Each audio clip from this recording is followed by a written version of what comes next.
Hello and welcome to a brand new series of the Infinity Archives.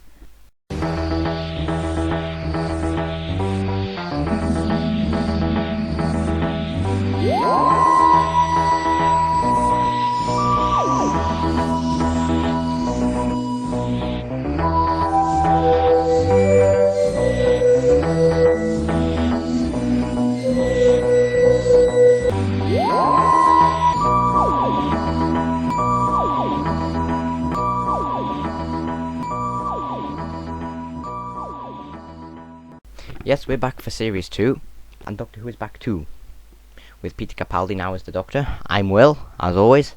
And I'm the other one. Yes. So, shall we start off with some news? News. Some strange news first. Doctor Who is coming to Minecraft on Xbox. That game that everybody plays for some reason. There's a statement. It's from, I think it's BBC Worldwide or Mojang or Minecraft or Microsoft or whatever. It's saying, from September 2014, Minecraft players will have access to a range of Doctor Who assets which will allow them to change their avatar to resemble their favourite characters from the show. The first pack will include a character inspired by the 12th Doctor as well as 5 other Doctors, each of their on-screen companion and some of the Doctor's well-known adversaries, including his arch-nemesis, the Daleks. So what do we think about that? I don't understand Minecraft. I'm old. Well, I'm not, and I don't understand it anyway. But I'm sure for all the people who enjoy Minecraft and who enjoy Doctor Who, it's probably good news. Yeah. So, some sad news now. Australian actor Bill Kerr has died at the age of 92. People, Doctor Who fans probably most know him as Giles Kent from The Enemy of the World, which the 5 missing episodes of that story were recovered last year, and it sort of brought a new appreciation to the story, really. And it's sad news now. I think he's quite famous in Australia. So yeah, sad news. But we have ratings news. Ratings news. For what? For Doctor Who, Deep Breath, and Into the Dalek, and it's not looking good. Oh, Mr. Pessimism. Well, I'm just going to give you the previous Doctor's debuts from the revival and their overnight ratings. Right, Rose pulled in 9.9 million. The Christmas Invasion. Whoa, hang on now. Rose got 9 million, but that was like the show coming back after so many years and being hyped to high heaven. Yeah, but the Christmas Invasion was the first Christmas special and the first one to feature David Tennant properly, and it got 9.4 million. Yeah, Christmas episodes usually tend to do a bit better. And the 11th Hour got 8 nothing million. It was just 8 million overnight, and these are all overnights. So do you want to know what Deep Breath got? Go on then. 6.8 million. Okay. And I think that's an overnight, so I don't think the final views have been calculated at the time of recording. Yeah, but that's not going to include people who've gone to the cinema to see it. People like me. People who've seen it on iPlayer. Yep. So, it's still quite healthy, and I think most drama series would be more than happy with those sort of ratings. So all the doommongers who are sort of saying, oh, well, it's terrible, the ratings are slipping, you've got to put a bit of perspective into it. I think more interesting is the audience appreciation figures. Yeah, that got a 32.5 audience share of views in the UK on BBC One. So, that's... Looks like it's sort of a bit up and down with the general audience. But I think the fans are still watching it, obviously. But the fans are always going to watch it. Yes, otherwise what's the point of being a fan? Unless you go to the cinema like me. 5.2 million watched episode 2 of the new series Into the Dalek. That was last night. And that's a bit less than Deep Breath, but it's still not the final audience figures, and there are people out there going 5.2 million, oh no, what are we going to do? But it's been lower, and that was, I think it was last year with the Crimson Horror and Nightmare in Silver, that only pulled in 4 point something. It's in a slightly sort of different time slot, and it's slightly later, and it's up against probably X Factor. I think last night was up against the celebrity edition of the Cube or the Chase, and then about the last 15 minutes, I think X Factor took over. Then I can't be too sure on that. I don't really care about X Factor. That's all I have for news at the minute, apart from the complaints that have been going on with Deep Breath. Oh, please. Yes, the latest one is that people have been complaining about the hair pulling out scene, where they pull a few strands of hair out.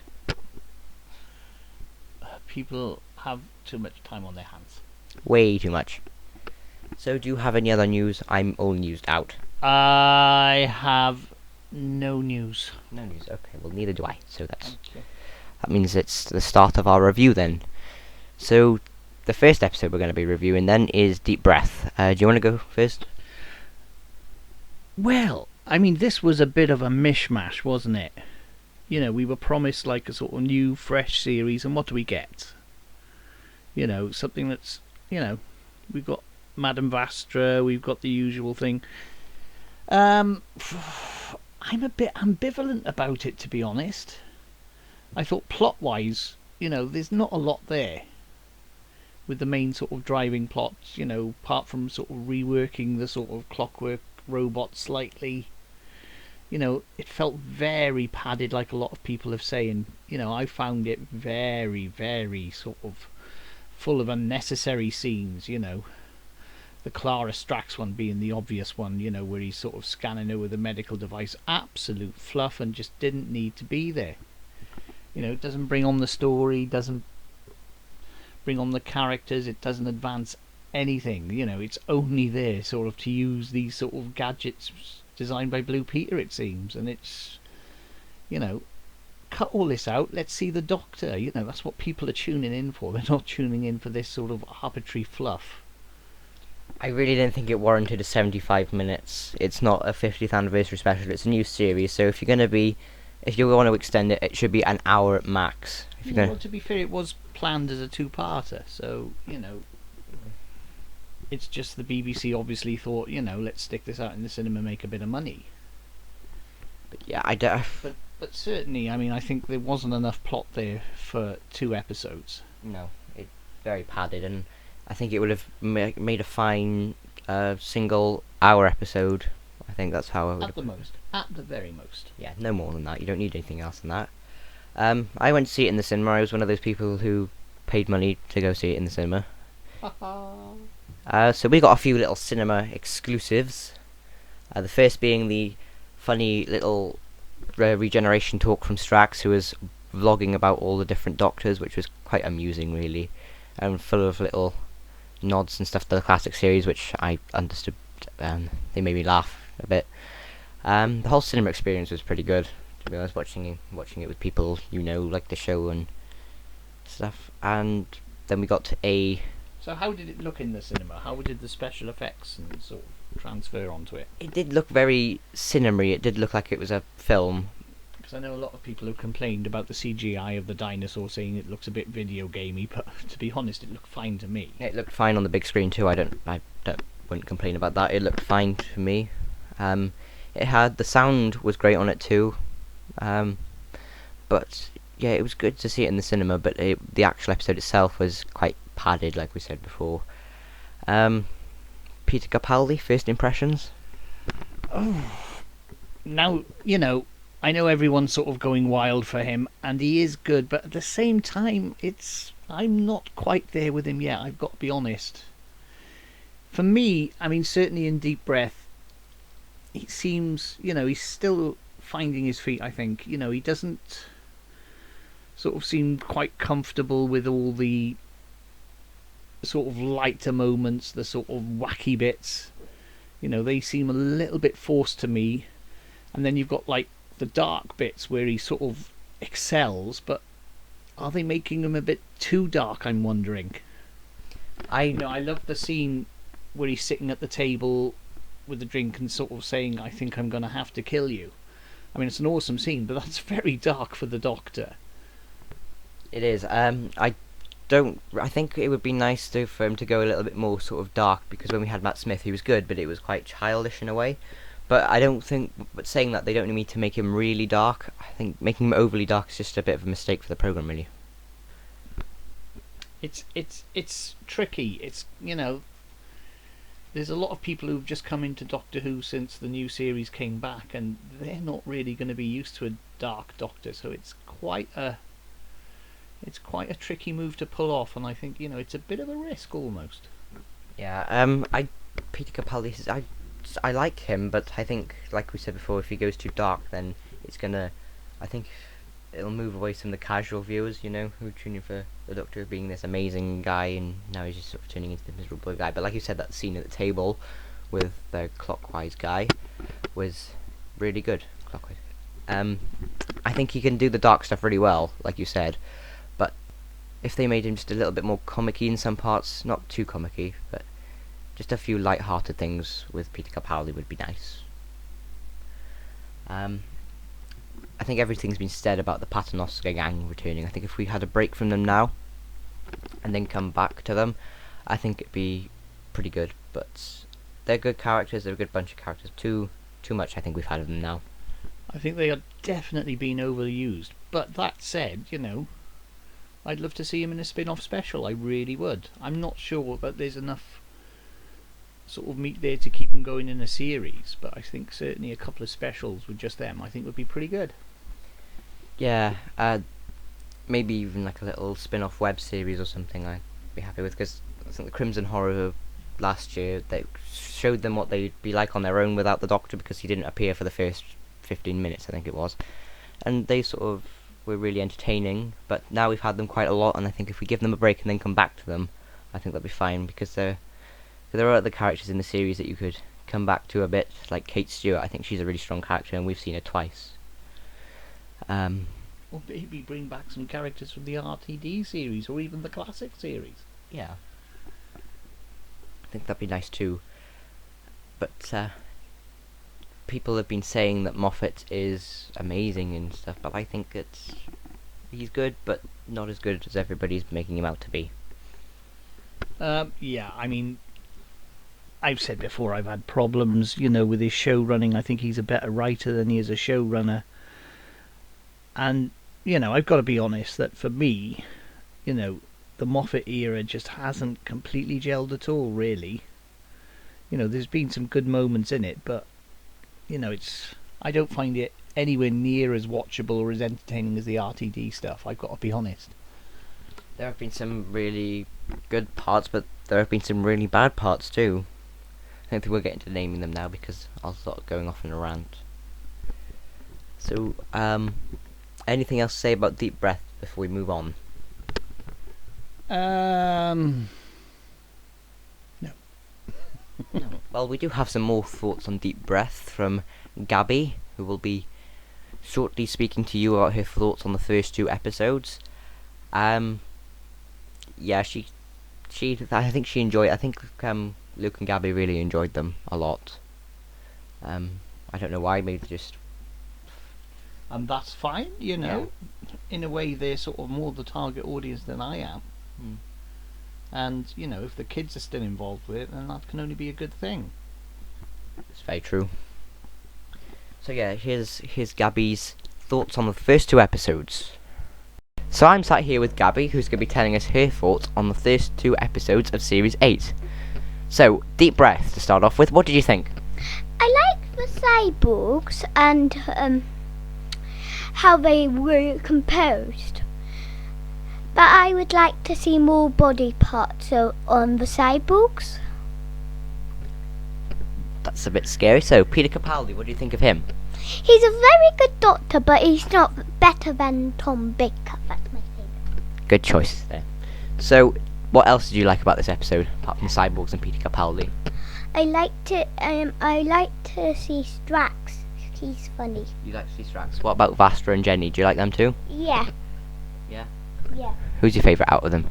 My favourite has to be Madden Drastra and Strax because they're very funny. And I like Jenny as well. Yeah. What did you think about the dinosaur? That was very good. I thought they could add a bit more into the Dalek. I mean the dinosaur. Okay.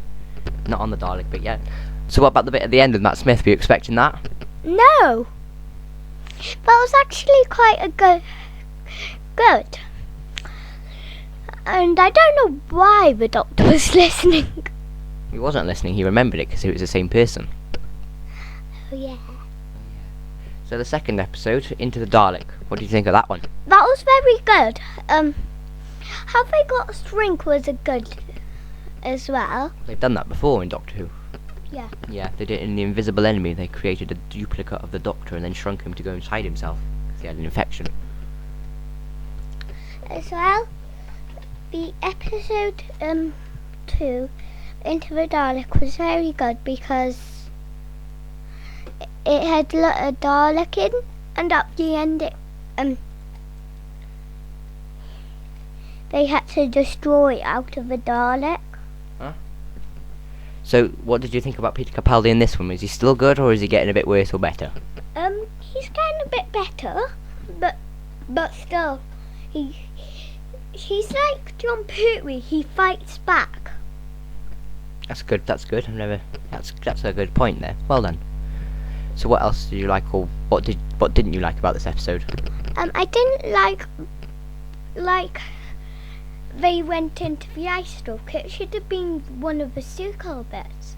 I think they went in the wrong place then. Yeah. Yeah. Why didn't you like going into the ice stalk? Was it a bit silly or Bit weird. a bit weird? Right. And it could have blinded the Dalek. You could have blinded the Dalek. Yeah, we wouldn't have wanted that. Could have been shooting everywhere.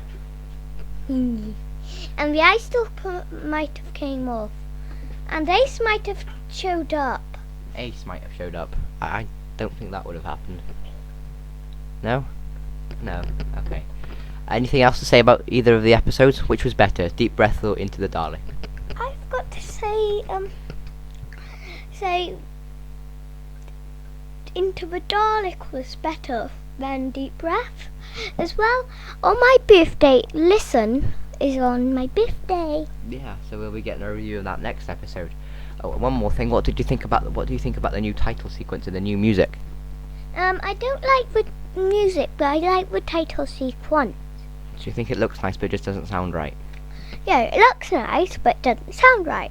But if you change, until the names of it, change it to the classic music into it, Which classic music? the Fourth Doctor, The Fourth Doctor's one. so it would sound much better. Ah, that's good. That's good points from there. So, thanks for that, Gabs. Got anything else to say? No. No? Okay. So, you're going to say goodbye? Goodbye! Okay. So, we're going to go back now and with our review, and Gabby will be back next episode. Thanks, Gabs. Bye! So that brings us swiftly on to the latest episode, Into the Dalek, written by Phil Ford and Stephen Moffat. So, my thoughts on this.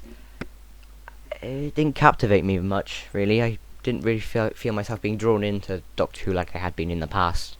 But the episode itself got some good moments in, but overall I found it quite meh, really. It's quite middle, one that I wouldn't rush back to see, but not one that I'd permanently avoid, I'd say. I'm sort of in the middle with this, on the fence. Yeah, I've only seen it the once, so, it's a bit hard to judge. I certainly liked the start of it, and I thought I was going to be pleasantly surprised. But then when it got to the sort of main sort of meat of the episode, which is them sort of being miniaturized and put into the Dalek, it just plays out as a really strange idea to me. It's the sort of thing you'd get like in, I don't know, an old comic strip or something like a kid would come up. It just seems a very sort of strange plot device. And I have to admit, it doesn't really appeal to me. And the whole thing was, when they were in the Dalek, it just seemed very reminiscent of sort of Inside the TARDIS and Dalek, and it just seemed very familiar from other episodes, and it didn't quite work for me, I've got to be honest.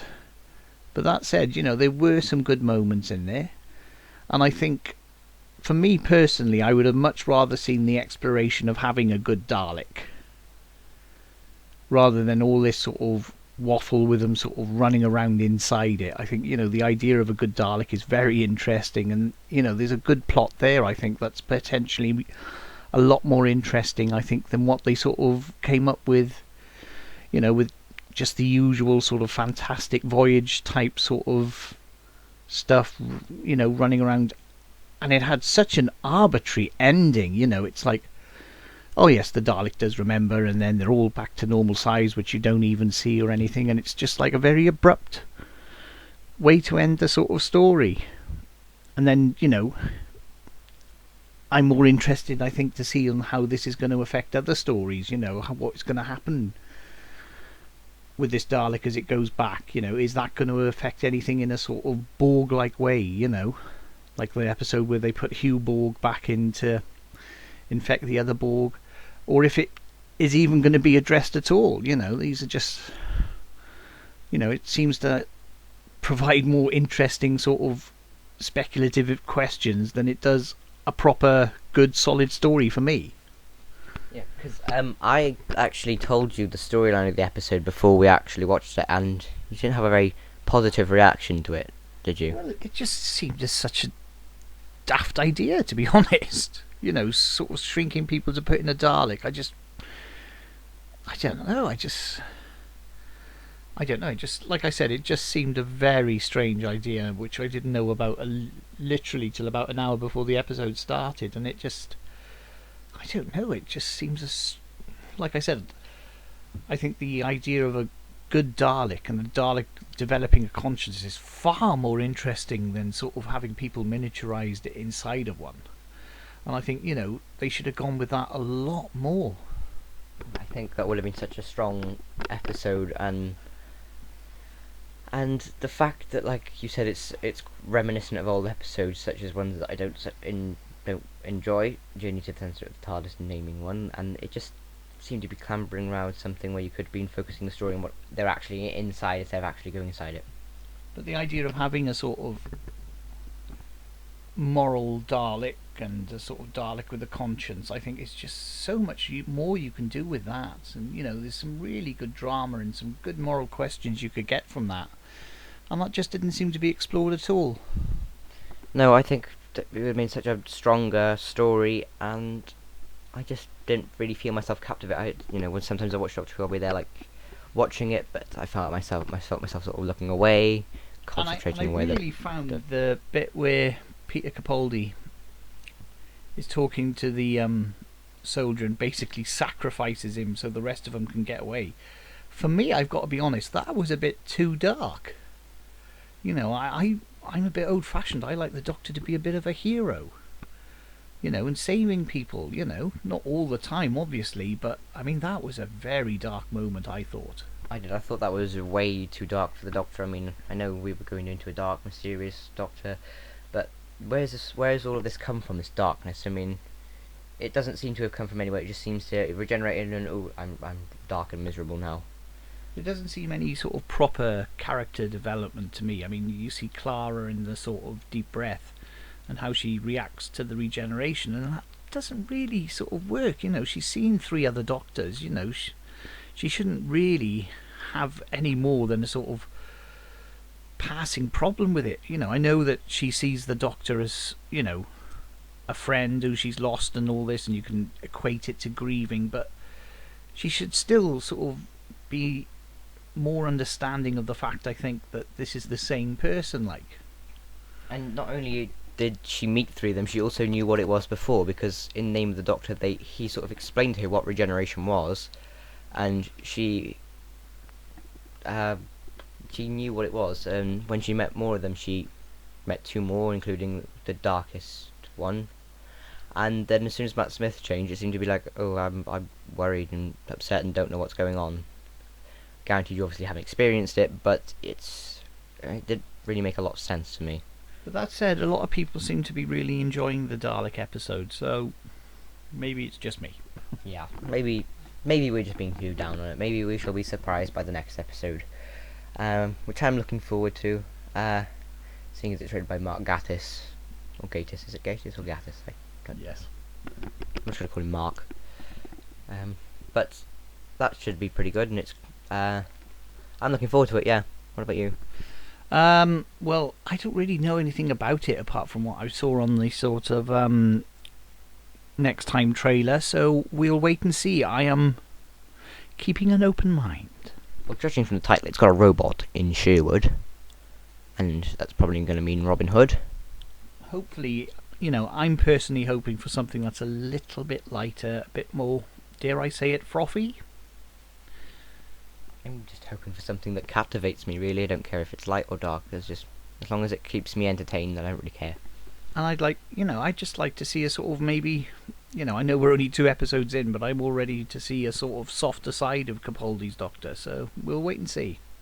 And of course we've met the new guy, Danny Pink, as well, who's, I think, is going to be Clara's love interest, but we didn't really see much of him in this episode. I think it was just introducing him so we know in the future when he comes back who he is and what he does, and what he's going to be. And of course we've got the whole Missy thing, which is yet another story arc plodding along, drip fed throughout the series, obviously, until the finale, which I really don't think we need. I really would love to see just sort of standalone episodes. I think the arc thing can be rested for a good few series yet. Yeah, maybe people like it. I don't know. Let us know what you think. Yes, you can email us and tweet us and Facebook us and wag your fingers at us and sort of say, "How dare you criticise Moffat? He's so much better than anyone else." Which people have been maybe you'll doing. even agree with us. Oh yeah, that would be nice.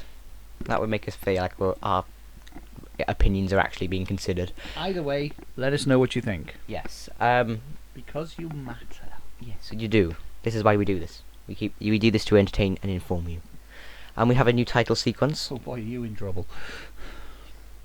Oh, yes. Good title sequence. The music is absolutely dreadful. Yeah, I obviously with the new theme tune we usually use it for the show, but this one I refuse to use it. I'm sorry. I'm going to try and find a way to make it better or cut things with it, but I'm not using the full theme on this show. Do it with a comb and paper. That would make it better for a start. Yeah. What I found is that it starts off. I quite like the start of it, the little sting and the bit with the clockwork. But as soon as the main part of the theme tune comes up, when Peter Capaldi's name pops up, it just gets all screechy, and I really can't stand it. When I was watching Into the Dark, I actually put my fingers in my ears. It is horribly tinny. It is not doing the series any favours whatsoever. It's not. There are so many things you could have done with it and carried it on from there. But it looks really nice though. It does. I do like the titles, but it's so distracting when you hear the music kick in that it does spoil them. But I just think that so far this has not been the best opener to a series we've had, really. I think there have been stronger openings. I'm just not finding myself captivated by it, really. So if next week captivates me, I'll be back to my normal Who happy mode. I actually enjoyed watching Terror of the Autons. Terror of the Autons is good fun. So do we have any other things you want to talk about before we sign off the fortnight? I'll give a quick plug for the DVD companion book. Oh yeah, that's a very nice book. Which is, I'm sure will fill you in on the proper title. The Classic Doctor Who DVD Compendium. And is well worth a look. If you've got the DVDs, it's full of a list of all the DVDs, all the special features, all the trivia, all the Easter eggs, and it's just such a handy little reference guide. If you do watch the DVDs, or if you're looking for a specific special feature or interview or commentary, it's very handy and a very good book that's very well put together. Yeah, I really like how it's presented, and it's a really nice book, and all the way it's set out, and it runs down each DVD, gives a small little plot synopsis, lists all the special features and why it's worth watching, and it's all done by one person. So, Paul Smith, we congratulate you. I'm applauding you right now. Do you have any other TV recommendations or films? Not really at the moment. I just want to point out that how much I love John Pertwee's era. I mean, I've always been a fan of his era, but I don't usually, when I'm picking stuff to go back and watch, I rarely seem to choose his stories, but rewatching it's part of the blog. I really like him.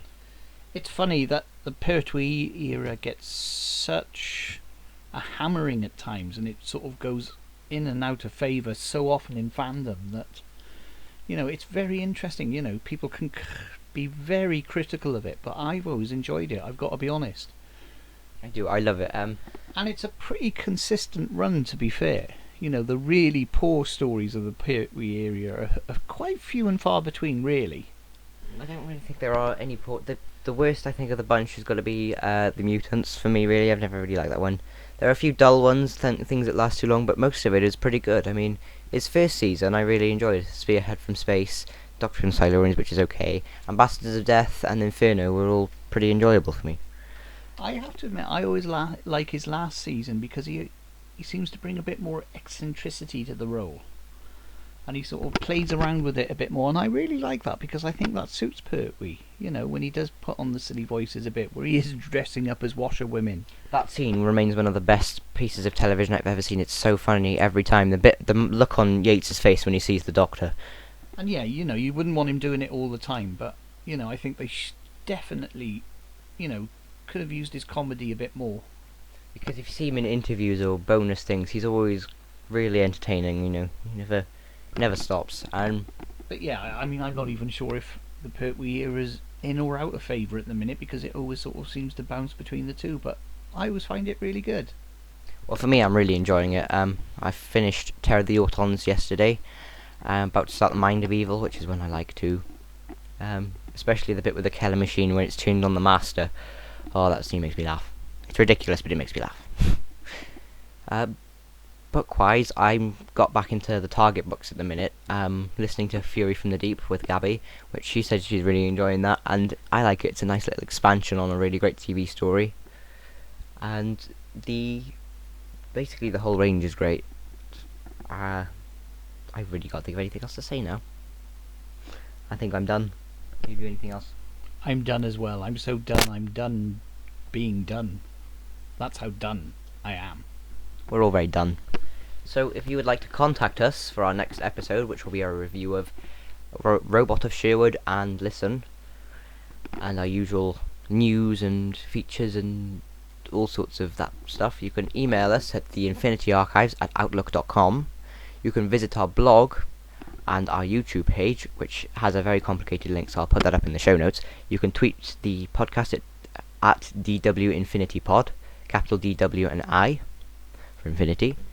We're on Facebook. We have a Facebook group, which we'd happily accept anybody who wants to come in and share their thoughts on that. And keep listening, really.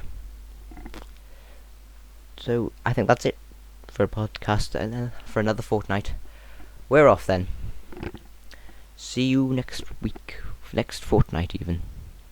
I'll just say see you next time. This is all getting cut out because I'm rambling now. Okay, I'm going to stop. You have been listening to the Infinity Archives featuring Will and Gareth Lloyd. No copyright infringement is intended. We appreciate all comments, which you can email, tweet and Facebook us, and leave a comment on the blog or on the YouTube page. SoundCloud will be featuring this episode, but all episodes will be on the YouTube page, so we hope that you find us there. Thank you very much. Goodbye.